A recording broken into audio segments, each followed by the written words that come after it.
ஹalleluya Shalom. கர்த்தர் நம்ம யாவரையும் ஆசீர்வதிப்பாராக. परमेश्वर हम सबको आशीष करे। இன்னைக்கு நம்ம வெளிப்படுத்தின விசேஷத்தை குறித்து நம்ம தியானிச்சுட்டு வர்றோம். हम प्रकटीकरण के बारे में ध्यान करते हुए आ रहे हैं। நேத்து வெளிப்பாடு அப்படின்னா ஹீப்ருல என்ன சொல்லுவாங்க? कल हम प्रकटीकरण मतलब क्या हिब्रू में वो देखे थे, அதனுடைய டீகோடிங் பார்த்தோம். उसका डिकोडिंग देखा था। வெளிப்பாடு யாருக்கு கிடைக்கும்? प्रकटीकरण किसको मिलेगा, வெளிப்பாடுனா அது என்ன அப்படிங்கறத குறித்து நம்ம பார்த்தோம். प्रकटीकरण क्या है उसके विषय में हमने देखा था। சோ நிச்சயமா நீங்க ஆசீர்வதிக்கப்பட்டிருப்பீங்கன்னு சொல்லி விசுவாசிக்கிறேன். जरूर मैं ये विश्वास करता हूँ कि आप सब आशीष पाए हैं। இன்னைக்கு நம்ம இன்னும் மேற்கொண்டு காரியத்தை பார்க்க போறோம். आज हम और उसके आगे की चीजें देखेंगे। இந்த வெளிப்படுத்தின புஸ்தகம், ये प्रकटीकरण का जो पुस्तक है, இது யாரை பற்றின வெளிப்பாடு? ये किसके बारे में प्रकटीकरण है? நீங்க முதல் வசனத்தை பாத்தீங்கன்னா, अगर आप पहले वचन को देखेंगे तो நீங்க இங்கிலீஷ்ல வாசித்து பாருங்க. वो अंग्रेजी में आप पढ़ के देखिए। ரெவலேஷன் ஆஃப் ஜீசஸ் கிரைஸ்ட் அப்படின்னு சொல்லி கொடுத்திருக்கோம். उसमें रेवलेशन ऑफ जीसस क्राइस्ट ऐसे दिया गया रहेगा। அதாவது யெகோஷுவாவின் வெளிப்பாடு.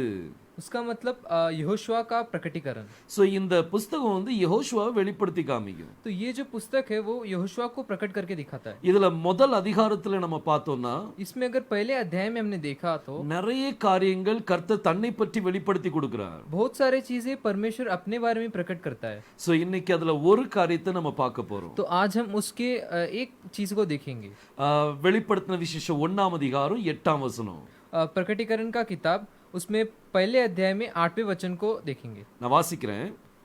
இருக்கிறவரும் இருந்தவரும் வருகிறவருமாகிய சர்வ வல்லமையுள்ள கர்த்தர், நான் அல்பாவும் ஓமேகாவும் ஆதியும் அந்தவுமாய் இருக்கிறேன் என்று திருணவப்பட்டுகிறார். பாருங்க, இங்க பைபிள் சொல்லுது, देखिए यहाँ पे कलाम कहता है, கர்த்தர் தன்னை வெளிப்படுத்தி காமிக்கும் போது, परमेश्वर जब अपने को प्रकट करके दिखाता है, இருக்கிறவரும் जो है, இருந்தவரும் जो था, வருகிறவருமாகிய சர்வ வல்லமுள்ள கர்த்தர். जो आने वाला है, सर्वशक्तिमान परमेश्वर। யார் வரப்போறா? कौन आने वाला है? யெகோஷுவா வரப்போறார். यहोशुआ आने वाला है। அவர் யாரா? वो कौन है? அவர் சர்வ வல்லமுள்ள தேவன். वो सर्वशक्तिमान परमेश्वर है। அவர் சர்வ வல்லமுள்ள கர்த்தர். वो सर्वशक्तिमान परमेश्वर है। இப்போ அவர் என்ன சொல்றார்? तो वो अब क्या कहता है? நான் அல்பாவும் ஓமேகாவுமா இருக்கிறேன். मैं अल्फा और ओमेगा हूँ। அவர்தான் அல்பா, அவர்தான் ஓமேகா. वही है अल्फा और वही है ओमेगा। இந்த அல்பா ஓமேகா என்கிற இந்த எழுத்து, ये अल्फा और ये ओमेगा, ये जो अक्षर है, இது கிரேக்க எழுத்து. ये यूनानी अक्षर है। கிரேக்க மொழியில यूनानी में முதல் எழுத்து வந்து அல்பா, पहला अक्षर अल्फा है, கடைசி எழுத்து வந்து ஓமேகா. आखिरी अक्षर है ओमेगा। அதே இது நீங்க ஹீப்ருல பாத்தீங்கன்னா, इसी तरह आप हिब्रू में देखेंगे तो முதல் எழுத்து ஹீப்ருல முதல் எழுத்து வந்து ஆலஃப், हिब्रू में पहला अक्षर है एलेफ, கடைசி எழுத்து வந்து தாவ். आखिरी अक्षर है ताव। அவர் அப்ப அவர் எப்படி சொல்லியிருக்கணும்? तो वो कैसा बोलना चाहिए था? நான் ஆலஃபும் தாவுமா இருக்கிறேன். मैं एलेफ और ता हूँ। இதுதான் சொல்லப்பட்ட ஒரு காரியம். यही है बोला गया हुआ एक चीज है। வெளிப்படுத்தின புஸ்தகம், प्रकटीकरण का किताब, அது எபிரே மொழியில எழுதப்பட்டது. वो इब्रानी भाषा में लिखा गया है। சோ இது எபிரே மொழியில எழுதப்பட்டதானால், अगर ये इब्रानी भाषा में लिखा गया होगा அப்ப तो கர்த்தர் என்ன எப்படி சொல்லியிருப்பார்? परमेश्वर कैसा बोला रहता था? நான் ஆலஃபும் தாவுமா இருக்கிறேன்னு சொல்லியிருப்பார். तो वह मैं एलेफ और ता हूँ ऐसा बोला गया था।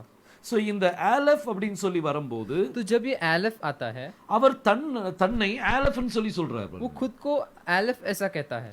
ஏன் இப்படி சொல்லணும்? क्यों ऐसा कहेगा? தன்னை தாவுன்னு சொல்றாரு. खुद को ताव ऐसा कहता है। நான் தான் தாவ். मैं ही ता हूँ। இத ஹீப்ருல நீங்க பாத்தீங்கன்னா, इसको इब्रानी भाषा में देखेंगे तो எபிரே மொழியில அதை எப்படி சொல்வாங்கங்கறத நான் உங்களுக்கு சொல்றேன். इब्रानी भाषा में कैसे कहते हैं वो मैं आपको भी बताता हूँ। உங்களுக்கு ஸ்கிரீன்ல டிஸ்ப்ளே ஆகுது. आपको स्क्रीन में डिस्प्ले हो रहा रहेगा। அனி ஹா ஆலஃப், अनी हा एलेफ। பாருங்க, இந்த அனி ஹா ஆலஃப் அப்படின்னு சொன்னா, ये अनी हा एलेफ ऐसा जब बोलते हैं, அதுக்கு அர்த்தம் ஐ அம் த ஆலஃப். इसका अर्थ है मैं एलेफ हूँ। நான் ஆலஃப் அப்படின்னு சொல்லி அர்த்தம். मैं एलेफ हूँ। சோ அனி ஹா ஆலஃப், अनी हा एलेफ, வா அனி ஹா தாவ். वाहनी हाताव। இந்த வா அப்படிங்கிறது and. ये वा जो है वो एंड को दर्शाता है। சோ இந்த வாக்கியத்தை ஃபுல்லா திரும்ப நான் வாசிக்கிறேன். ये पूरे इसको मैं फिर से पढ़ता हूँ। அனி ஹா ஆலஃப், अनी हा एलेफ, வா அனி ஹா தாவ். वा अनि हा ताव। இந்த வாக்கியத்துக்கு அர்த்தம் என்ன அப்படின்னா, ये पूरे एक सेंटेंस का मतलब क्या है? நான் ஆலஃபும் தாவுமா இருக்கிறேன், मैं एलेफ और ता हूँ, நான் தான் ஆலஃப்னு சொல்றார். मैं ही एलेफ हूँ, ऐसा वो कहता है। அவர் தான் ஆலஃப். तो वही एलेफ है। கொஞ்சம் சிந்திச்சு பாருங்க, थोड़ा सोच के देखिए, அவர் தன்னை ஒரு அல்பபெட்டோடு இணைக்கிறார்.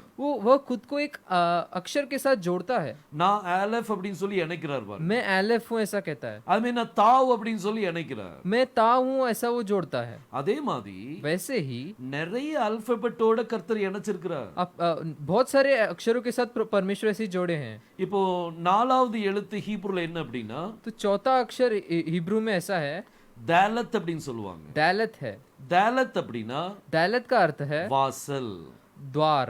சோ இதுல நீங்க ஹீப்ருல இதுல பைபிள்ல நீங்க பாத்தீங்கன்னா, कलम में जब देखते हैं, கர்த்தர் சொன்னார், परमेश्वर कहता है, நானே வாசல் அப்படின்னு சொல்லியிருக்கிறார். मैं ही द्वार हूँ, அவர்தான் வாசல். वही द्वार है। கர்த்தர் சொல்லியிருக்கிறார், நான் தான் வாசல் பா உங்களுக்கு. मैं ही द्वार हूँ ऐसा परमेश्वर कहता है। சோ அவர்தான் ஒரு வாசல் அப்படின்னா, वही अगर द्वार है ऐसा कहता है तो அப்ப எப்படி அவர் சொல்லியிருப்பார்? तो कैसा उसने कहा रहेगा? ஹீப்ருல அதை எப்படி சொல்லணும்?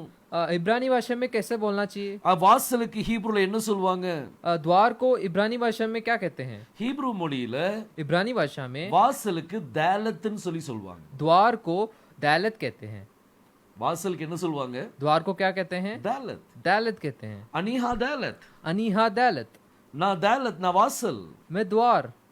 அப்போ ஒவ்வொரு எழுத்தோட கர்த்தர் இணைக்கிறார். तो हर एक अक्षर के साथ परमेश्वर जोड़ता है। ஹீப்ரு எழுத்தோட இணைக்கிறார். इब्रानी अक्षरों के साथ जोड़ता है। ரொம்ப அருமையா இருக்கும் போதுடுங்க. बहुत शानदार रहता है। ஹீப்ருல மொத்தம் 22 எழுத்து உண்டு. इब्रानी भाषा में कुल मिलाकर 22 अक्षर है।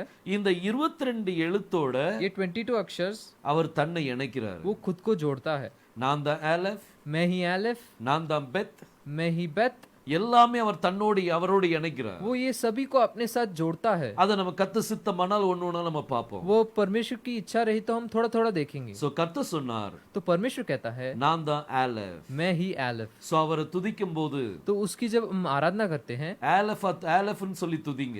एलेफ करके हम लोग आराधना करेंगे। அவர்தான் தாவ். वही ताव है, அவரை தாவ் அப்படின்னு சொல்லி துதிங்க. उसको ताव करके आराधना कीजिए। இந்த ஆலஃப்னா அதுக்கு அர்த்தம் என்ன? ये एलेफ उसका अर्थ क्या है?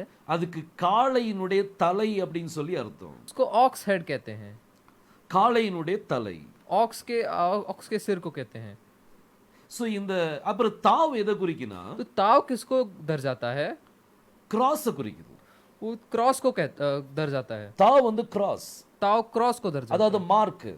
वही मार्क। மார்க் நீங்க எப்படி போடுவீங்க? आप एक चिन्ह कैसे डालेंगे? ஒரு காரியத்தை நீங்க மார்க் பண்ணணும். एक चीज को आप चिन्ह देंगे तो அத மார்க் பண்ணணும்னு நீங்க என்ன செய்வீங்க? मार्क करना है तो आप उसे क्या कहेंगे? இப்படி ஒரு கிராஸ் மார்க் போட்டு, ऐसे एक क्रॉस मार्क डाल के, அப்படி ஒரு டிசைன் போட்டு ऐसे एक डिजाइन डाल के ஒரு மார்க் பண்ணுவோம். एक मार्क करते हैं। சோ இதுதான் அந்த தாவ். तो यही है वो ताव। சோ கர்த்தர் தன்னை तो परमेश्वर खुद को ஆலஃப் அப்படின்னு சொல்லி சொல்றார், एलेफ करके कहता है, தாவ்னு சொல்றார். ताव करके भी कहता है। ஆலஃப்னா என்ன? एलेफ का अर्थ क्या है? காளை. ऑक्स। அப்புறம் தாவ் வந்து என்னது? तो ताव क्या है? அது கிராஸ். वो एक चिन्ह। சோ இந்த ரெண்டும் இணையக்கூடிய ஒரு காரியம். तो दोनों जुड़ने का एक कार्य है। நம்ம யெகோஷுவா வந்து ஒரு காளை. हमारा यहोशुआ एक ऑक्स है। அவர் காளை தானே? वो एक ऑक्स ही है ना। நமக்காக பலியான காளை. हमारे लिए एक बलि दिया हुआ।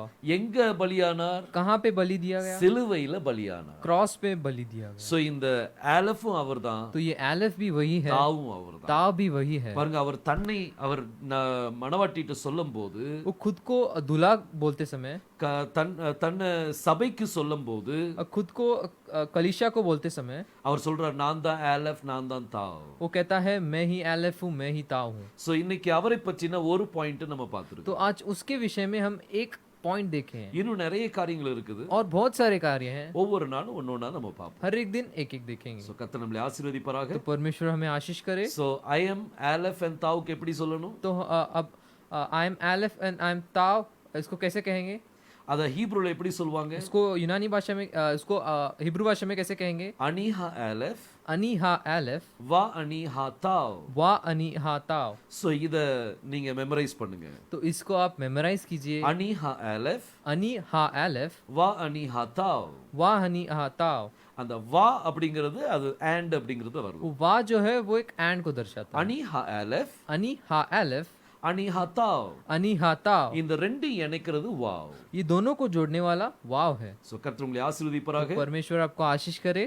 நல்லா ஜெபிங்க, अच्छे से प्रार्थना कीजिए, கர்த்தரை ஸ்தோத்திரிங்க. परमेश्वर की स्तुति कीजिए। நேரம் கிடைக்கும் போது जब भी समय मिलता है வேதத்தை தியானிங்க. कलाम को अच्छे से ध्यान இது कीजिए। ஹீப்ருல என்ன சொல்லியிருக்கப்படும் அப்படின்னு சொல்லி தியானிங்க. इसको इब्रानी भाषा में क्या कहा रहेगा ऐसा ढूंढ के देखिए। கர்த்தர் நிச்சயமா உங்களோட பேசுவார். परमेश्वर जरूर आपसे बात करेगा। கர்த்தர் உங்களை ஆசீர்வதிப்பாராக. परमेश्वर को आशीष करे, உங்க குடும்பத்தையும் ஆசீர்வதிப்பாராக. आपके परिवार को भी आशीष करे। ஆமென். आमीन।